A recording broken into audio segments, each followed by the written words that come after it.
이 아침 우리에게 주시는 하나님의 말씀은 역대하 11장입니다. 제 11장.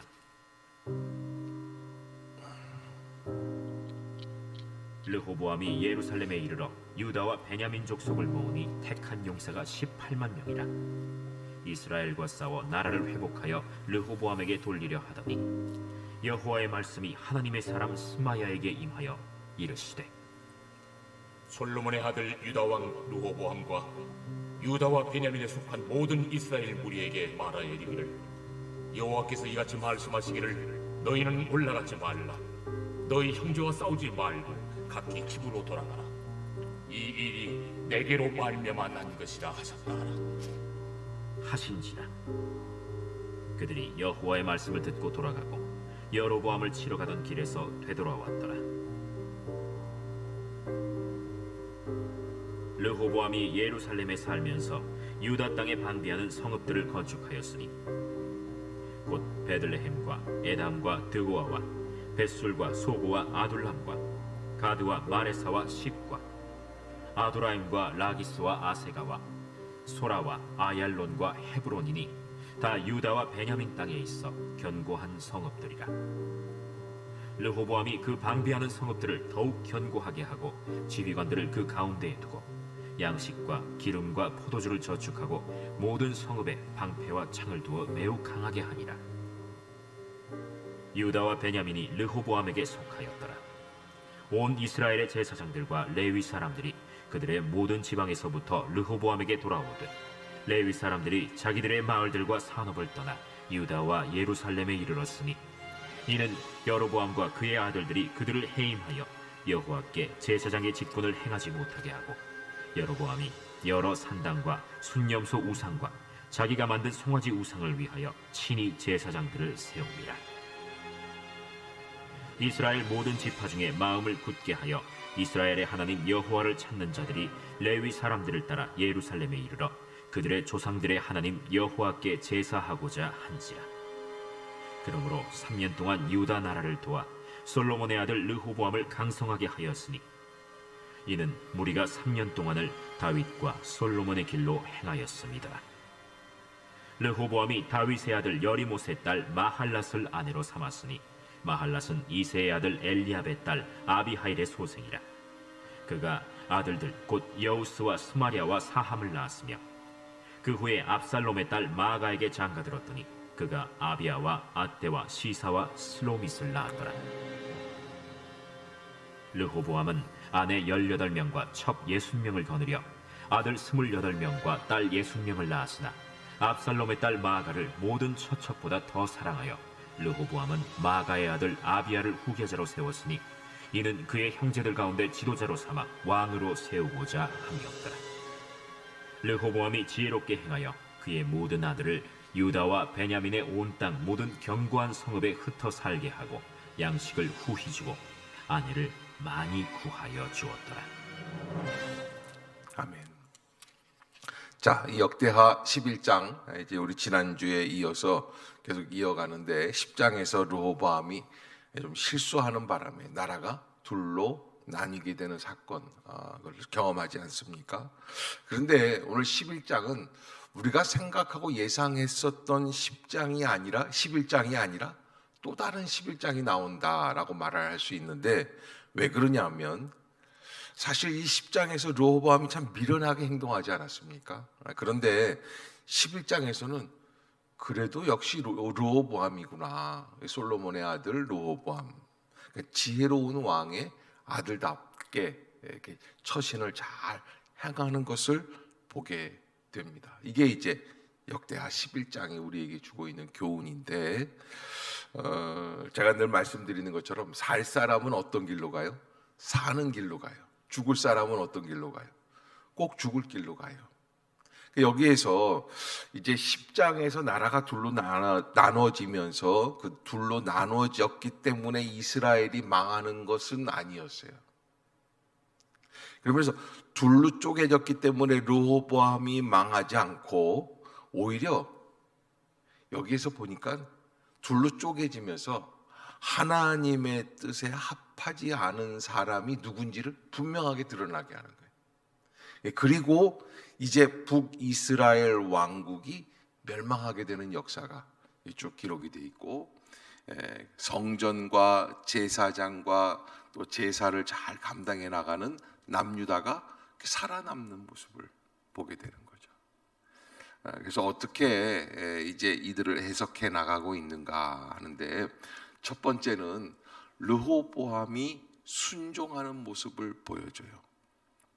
그래서 11장 1절을 보면 이 사건이 있습니다. 무슨 사건이냐면, 르호보암이 예루살렘에 이르러 유다와 베냐민 족속을 모으니 택한 용사가 18만 명이라. 이스라엘과 싸워 나라를 회복하여 르호보암에게 돌리려 하더니. 자, 여러분, 무슨 사건이에요? 지난주에 우리가 마지막에 10장에서 나라가 둘로 쪼개지는, 그래서 북이스라엘 왕국은 어떤 지도자가 지금 이끌고 있습니까? 여로보암이라는 사람이 이끌어가고 있습니다. 이게 반역 아닌 반역이에요. 그래서 이게 괘씸한 거죠. 르호보암이 돌아와서 군사들을 모아가지고 18만 명이라고 하는 대군을 모으고, 이제 북이스라엘 왕국 10지파 쪼개져 있는 그 지파를 향해서 전쟁을 하려고 합니다. 그런데 그 순간이에요. 11장 1절에 돌리려 하더니 그랬는데, 여기 그때 어떤 일들이 벌어지냐면, 믿을 수 없는 일들이 2절에 보면 여호와의 말씀이 하나님의 사람 스마야에게 임하여 이르시되, 솔로몬의 아들 유다왕 르호보암과 베냐민에 속한 모든 이스라엘 무리에게 말하여 이르기를, 4절에 여호와께서 이같이 말씀하시기를, 너희는 올라가지 말라. 너희 형제와 싸우지 말고 각기 집으로 돌아가라. 이 일이 내게로 말미암아 난 것이라 하셨다 하라 하신지라. 따라해 봅시다. 이 일이 내게로 말미암아 난 것이라.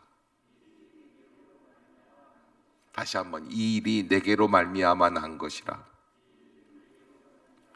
그러니까 참 여기서 이해할 수 없는 게, 지금 남북이 갈라지게 돼 있지 않습니까?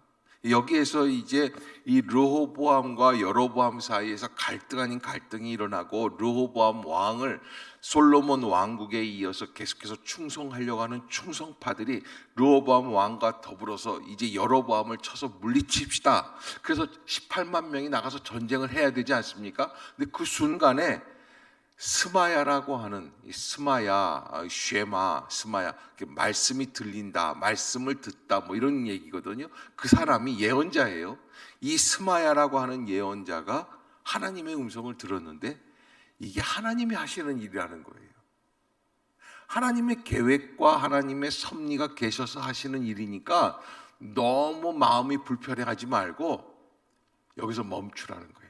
그러면서 뭐라고 그러냐면, 너희 형제와 싸우지 말아라. 형제는 이럴 때 쓰는 말이 있습니다. 형제는 개뿔. 이게 지금 형제가 중요한 겁니까? 솔로몬, 다윗 왕국이 지금 없어지고 있는 상황이에요. 10집 하나 데리고 나간 거예요. 가서 싸워야지 돼요. 자, 고개 좀 들어보세요, 여러분. 자, 여러분, 순종하겠습니까? 안 하겠습니까? 딱 보니까 절반도 안 될 것 같아요, 순종하는 사람. 왜? 속에서 분이 올라오죠. 나쁜 놈들이에요. 아니, 저 여로보암 저게 어떻게 10지파를 해가지고서 다윗 왕국을 쪼개가지고 이 나라를 엉망진창으로 만드느냐 말이죠. 이 사람들을 싸워야겠죠. 그런데 르호보암은 거기에서 멈췄다. 그래서 저는 이 순종이 제사보다 낫다 그러지 않습니까? 그런데 이 르호보암이 순종하면서 하나님 앞에서 정말 있을 수 없는 은혜를 만들어내는 것을 보게 돼요. 사실 10장에서 르호보암이 좀 교만하게 이야기하지 않습니까? 내가 우리 아버지 허리보다 내 새끼손가락이 더 굵다, 뭐 이런 말도 안 되는 얘기하면서 자기가 이렇게 과시를 하다가 나라가 둘로 쪼개지지 않습니까? 그런데 그렇게 했던 모습과는 비교도 안 되는 훌륭한 모습이 나오는데, 정말 나가서 전쟁을 하려고 18만 명을 모았다니까요. 그래서 자, 칼 들고 나가자 그러는 순간에 하나님의 말씀이라고 한 그 말씀을 듣자마자 르호보암이 스톱, 멈췄다. 이거는 있을 수 없는 일이에요. 그래서 이런 부분을 우리가 이제 말씀을 나눌 때 차에서 있어서 자동차 가장 필요한 기능은 어떤 기능일까? 이렇게 얘기를 물어보면 여러분들은 그 자동차에 달리는 거 아니에요? 그러니까 막 쌩쌩 나가는 그런 기능이겠지? 아니요. 브레이크 기능이라는 거예요. 왜? 멈출 수 없는 차라고 한다면 좋은 차일까요? 나쁜 차일까요? 아무리 비싸고 아무리 좋고 그 안에 럭셔리하게 그냥 가죽으로 다 만들어놨다고 해도 멈추지를 못하면 어떻게 돼요? 그냥 죽는 거예요. 한 번 타고 끝이에요. 그래서 이 브레이크 기능이 제일 중요하다고 그러지 않습니까? 그런데 성도인 우리들에게도 가장 필요한 기능이 어떤 기능일까요? 하나님의 말씀에 의해서 내가 멈출 줄 아는 기능이에요. 그럼 스마야 선지자가 얼마나 대단한 선지자인지 이사야 같은 선지자도 아닌 이런 선지자가 하는 말씀인데, 이게 하나님의 말씀이 너희는 올라가지 말라, 너희 형제와 싸우지 말고 각기 집으로 돌아가라, 이 일이 내게로 말미암아 난 것이라. 이 말씀에 멈췄다니까요. 그냥 부부 싸움하는 거 멈춘 게 아니에요. 동네 싸움한 게 멈춘 거 아니에요. 국가와 국가가 싸우는, 민족의 가장 강력한 위기 앞에서 멈춘 거예요. 하나님의 말씀이라는 거예요. 그래서 르호보암이 굉장히 훌륭한 왕이구나, 그 사실을 우리가 이제 깨닫기 시작하는 거예요. 이거 생각보다 다른데? 이 사람 이상한 사람이다. 아니, 앞에서는 그렇게 철딱서니 없이 말을 하더니 여기에서는 이렇게 순종할 줄 아는구나. 그래서 여러분, 우리가 신앙생활하는 사람들에게 있어서 하나님의 말씀이 내게 이롭든지 해롭든지 이건 내가 계산하는 거지만, 내가 해롭다고 생각을 하더라도 하나님의 말씀이라는 명분 앞에 내가 순종할 때에 어떤 길이 열려집니까? 살 길이 열려지게 되는 줄로 믿습니다. 그게 여기에서 주고 있는 강력한 메시지예요. 그래서 르호보암 본인을 살게 한 게 아니라 뭐가 사느냐면 나라가 사는 거예요. 앞으로 이렇게 순종해서 했는데 참 이상한 게요, 여러분, 여로보암이 잘 살아요, 르호보암이 잘 살아요? 여로보암 나라가 훨씬 잘 살아요. 훨씬 강대국이에요. 그 나라가 군사적으로 경제적으로 훨씬 강해요. 그게 무려 200년 동안 지속이 돼요. 그런데요, 200년 뒤에 북이스라엘 왕국이 먼저 망해요, 남유다 왕국이 먼저 망해요? 북이스라엘, 순종하지 않은 북이스라엘이 먼저 망해요. 그게 순종하느냐 못하느냐의 차이예요. 그래서 우리가 신앙생활 할 때 하나님의 말씀 앞에서 내가 어떻게 반응합니까? 나는 하나님의 말씀 앞에 어떻게 반응합니까? 특별히 내가 원하는 말씀이 아니라 원하지 않는 말씀 앞에서 나는 어떻게 반응합니까? 그것이 나의 신앙생활의 가장 중요한 관건이 된다. 나는 어떻게 반응하지? 내가 말씀 앞에서 순종하나 못하나? 여러분, 다 각각 르호보암이 신앙이 없는 게 아니고 하나님에 대해서 모르는 게 아니고 사리 분별이 없는 사람이 아니에요. 지혜로운 사람이에요. 수천 명의 왕자 속에서 이 왕으로 택함받은 사람이에요. 그런데 이 똑똑한 르호보암도 말씀 앞에서 멈췄다. 이게 대단한 일이죠.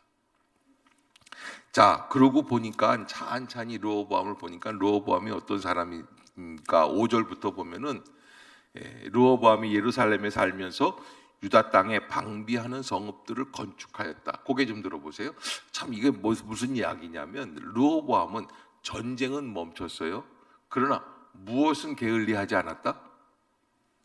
수도를 방위하는 벽을 쌓고. 그래서 이 사람은 뭘 했냐면 하나님이 막으시는 거는 안 하고 자기가 할 수 있는 최선을 다하는 사람.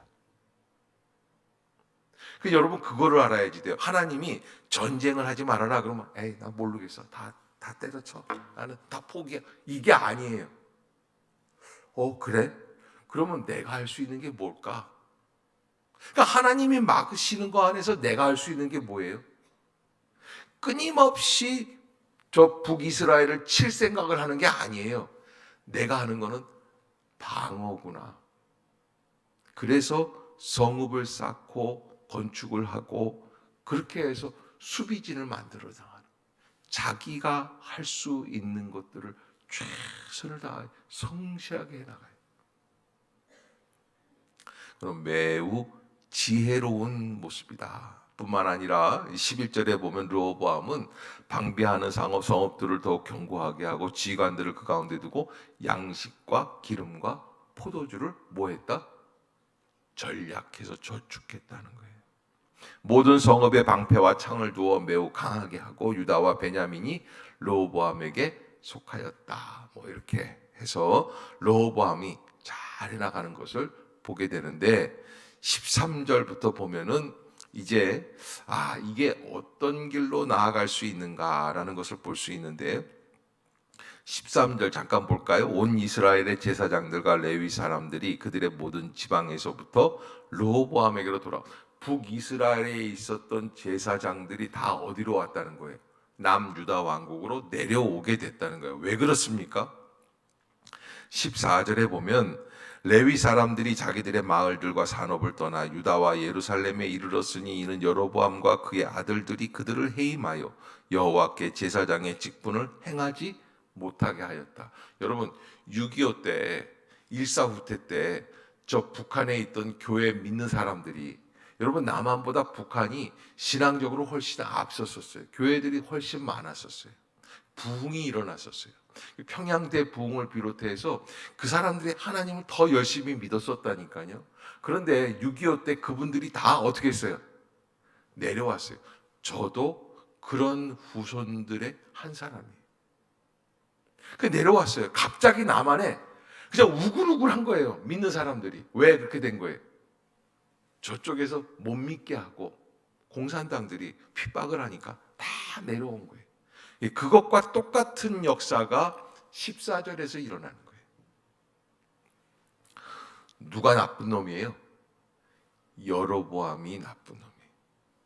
그러면서 여로보암은 뭘 합니까? 자, 여러분, 지금은 어느 나라에 가서 유학을 하고 와야 인정을 받죠? 러시아 뭐 이런 데는 좀 별로잖아요. 어디예요? 그래도 뭐니 해도 미국이에요. 자, 그때 당시에는 어느 나라가 인정이 되냐? 애굽이에요. 여로보암은 10몇 년, 20년 동안 애굽에 가서 유학하고 온 사람이에요. 근데 유학하고 온 사람들의 특징이 뭐냐면 이게 모세의 형 아론도 출애굽 당시에 금송아지를 만든 것처럼 여로보암도 똑같습니다. 15절에 보면 여로보암이 여러 산당과 순염소 우상과 자기가 만든 송아지 우상을 위하여 친히 제사장들을 세웠다. 이 애굽 학파 출신들이 잘하는 게 있어요. 그 나라에서 보았던 우상들을 똑같이 또 만드는 거예요. 그 여로보암이 죽을 길로 가게 되는 거예요. 자, 나라가 둘로 나뉘고 생각해 보세요. 이제 다윗 왕가로부터 나라가 갈리면서 더 이상은 건축할 일들도 없고 세금을 많이 낼 필요도 없잖아요. 그러면 살 길이 열린 거 아니에요? 기회요? 아니에요. 우리 생각에는 왕을 바꿔서 이렇게 하면은 나라가 두동강이 나서 우리는 더 이상 이제 다윗 왕가로부터 상관이 없다, 이렇게 하면 잘 살 것 같은데 절대 그렇지가 않은 거예요. 살다고 생각하는 길이 죽음의 길이 될 수가 있어요. 마치 기차가 늘 어디 위를 달려야 됩니까? 레일 위를 달려야 돼요. 철도 위를 달려야 돼요. 너무 답답하다 보니까 레일 밖으로 뛰쳐나갔다고 합시다. 자유롭습니까? 죽음이에요. 그런 것처럼 북이스라엘은 멸망의 길로 가게 된다. 그래서 제사장들을 다 쫓아내기 시작을 하니까 인정을 안 하고 자기네들이 만든 우상을 섬기는 제사장들을 세워나가니까 북쪽에 있던 제사장들이 다 남쪽으로 다 내려오는 거예요. 그렇게 해서 이게 대이동이 벌어지기 시작을 하죠. 이런 모습만 보아도 북이스라엘이 멸망할 수밖에 없는 나라라는 것을 보게 되는 거예요. 사실 여로보암 북이스라엘 왕국의 여로보암 왕은 꼴배기가 싫었어요. 그동안 다윗 왕국과 짝짝꿍이 되어가지고 레위 지파에서 제사장들이 나와서 다윗 왕가를 옹호하고 다 축복해주고 제사를 드려주고 그렇게 했던 그 모든 모습들이 다 꼴사나왔어요. 근데 여러분, 이 여로보암이 그런 걸 꼴사나와하면서 못 본 게 하나 있어요. 살아계신 하나님을 못 본 거예요. 르호보암은 아니에요. 르호보암은 지금 이 상황이 안 좋고 어렵고 그렇지만 이 사람이 잘하는 게 하나 있는데 살아계신 하나님의 말씀이라고 하면 순종하는 거예요. 하나님이라고 한다면 그 안에서 순종하는 거예요. 그리고 르호보암이 사실은 이런 거를 잘했어요. 관계를 잘했어요. 그래서 자기가 왕이잖아요. 이게 왕인데 여기 이렇게 본문에 보면은 21절에 르호보암의 인간관계에 대해서 르호보암은 아내가 18명, 첩 60명을 거느려. 아내가 18명, 첩이 60명. 이게 뭐 자랑이냐? 근데 그거 보면은 아들 28명, 딸 60명을 낳았어요. 이야, 대단하죠. 그런데 압살롬의 딸 마아가를 모든 처첩보다 더 사랑하고 뭐 그러는지 그 아들 아비야를 후계자로 세웠는데 23절에 보면은 그렇게 많은 자녀들이 있는데 이 왕자들의 난이 나지 않겠습니까? 그래서 어떻게 하느냐? 르호보암이 지혜롭게 행하여 그의 모든 아들을 유다와 베냐민의 온 땅 모든 견고한 성읍에 흩어 살게 하고 양식을 후히 주고 아내를 많이 구하여 주었더라. 그래서 다 뿔처럼 나왔던 잎들이 다 어떻게 되는 거예요? 네, 다 들어가는 거예요. 이 사람은 그러니까 자기 혼자만 잘 먹고 잘 살겠다는 사람이 아니라는 거예요. 적어도 이 본문을 보면 이 사람은 다 나눌 줄 알고 베풀 줄 알고 그렇게 해서 사람의 민심을 달랠 줄 아는 사람. 비록 이게 10지파가 쪼개져 나가고 나머지 이제 2지파밖에 안 남았지만 그럼에도 불구하고 이 사람이 그래도 인간성은 괜찮은 사람이구나 하는 것을 좀 짐작해 볼 수 있는 거예요. 결국에 남는 거는 뭘까요? 인간성이라는 거예요. 사람이 마음이 착해야지 돼요. 독불장군식으로 자기만 말을 잘 듣겠다. 근데 가장 중요한 거는 말씀 앞에서 어떠한 반응을 보이느냐가 그 사람의 미래를 볼 수 있다니까요. 말씀 앞에서. 저는요, 이렇게 보면은요, 성도들을 이렇게 보고 있으면 또 말씀을 듣고 있는 모습을 보고 있으면 신앙생활을 해나가는 모습들을 보면 이 사람이 10년 뒤에 어느 정도까지는 가겠구나. 이게 사실 제가 속으로는 조금 보여요. 다 보이는 건 아니에요. 예, 좀 도드라지게 행동하는 사람들 보면 보여요. 아, 망할 사람, 살 사람. 이렇게 얘기하면 안 되나? 보인다고요. 참 그게 이상하죠, 저는요. 왜? 반응하는 모습들을 보면.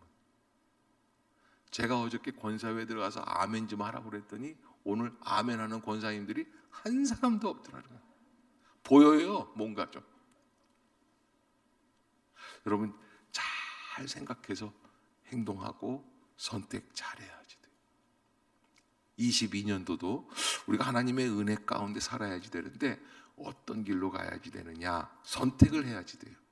근데 여러분 어떤 길로 가야지 될까요? 사는 길로 갈 수 있기를 주의 이름으로 축복합니다. 그게 하나님이 주시는 은혜의 길이에요. 사는 길이에요. 죽음의 길 무슨 길이에요? 내 멋대로의 길이에요. 지 마음대로의 길이에요. 여러분들이 꼭 잊지 마시고 오늘 이 본문 속에서 저희는 10장에서 르호보암이 좀 교만하게 행동을 해서 그렇게 해서 나라가 쪼개지니까 이게 다 쪼개졌구나. 그런데 11장에서 그게 아니네. 쪼개졌다고 망하는 게 아니네. 거기에도 소망이 있어요. 살 길이 열려요. 그러면서 하나님의 은혜 가운데 또 나아갈 길들이 열리고, 그렇다고 그래서 이제 또 내일도 우리가 이제 12장을 볼 텐데, 여기 뭐 이렇게 12장을 봐도 르호보암은 환난과 핍박이 없어 연단에 연단을 받아요. 그러면서 또 역사는 쭉 진행이 되는데, 그럼에도 불구하고 하나님의 말씀 앞에 더 민감하게 행동했던 사람이 조금 더 달라요. 그런 모습들을 이렇게 쭉 기록을 해주면서 우리에게 보여주고 있습니다. 자, 역사는 흘러가고 있습니다.